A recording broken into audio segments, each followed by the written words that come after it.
Hello! In this video we're going to go back to my Amiga 600 that you've seen featured in a recent video. It now has HDMI audio working using that special new adapter board, and I'll show you how I got it fixed. I'm also going to do one of my favourite mods. I'm going to install a Gotek into it, but as you know, I like my floppy drives, so this will be an install of the GoDRIvE for the A600, which is a little bit different from the others. Before I get into the video though, I want to just give a quick shout out to all of my Patreon supporters, and I really thank you for your support. If you'd like to support me, this channel or any of my projects I work on, then please head over to my Patreon page and add your support.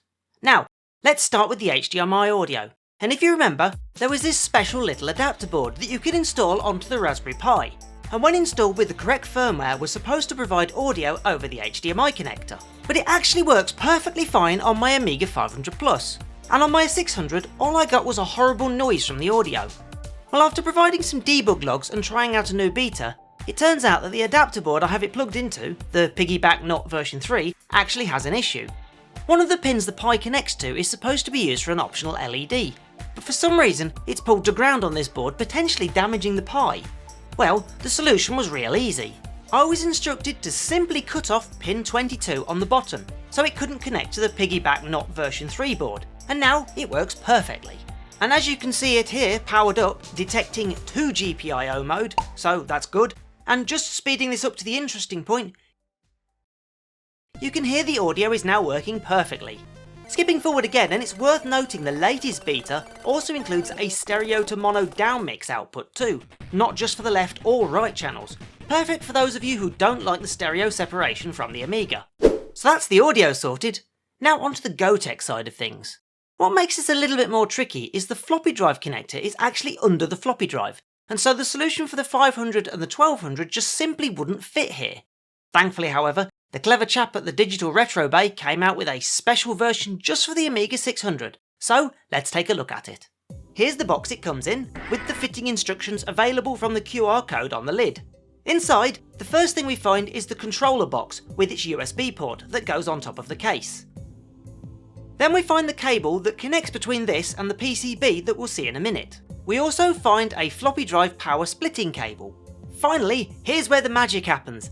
A special version of the GoDRIvE designed to fit in the small space under the floppy drive. Looks quite neat, doesn't it? And probably well thought out too. So let's get it installed.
Right, I've closed up the case and I'm ready to use it. Just one little tip though, when you push the GoDRIvE PCB down onto the floppy connector, it's worth checking you've actually put it in exactly the right place, because it's actually easy to put it out one set of pins to the left or the right or back or forward.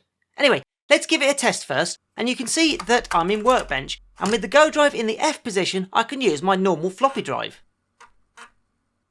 Right, let's test some audio, and I have here the perfect game on this USB stick. So I'll switch to G mode and I'll insert the USB drive and select the image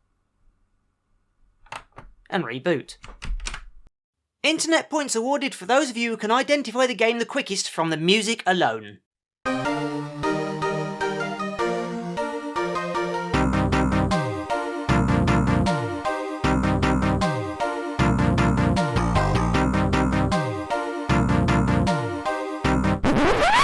quite enough of that game. Anyway, ignoring that, it all seems to have worked out really well.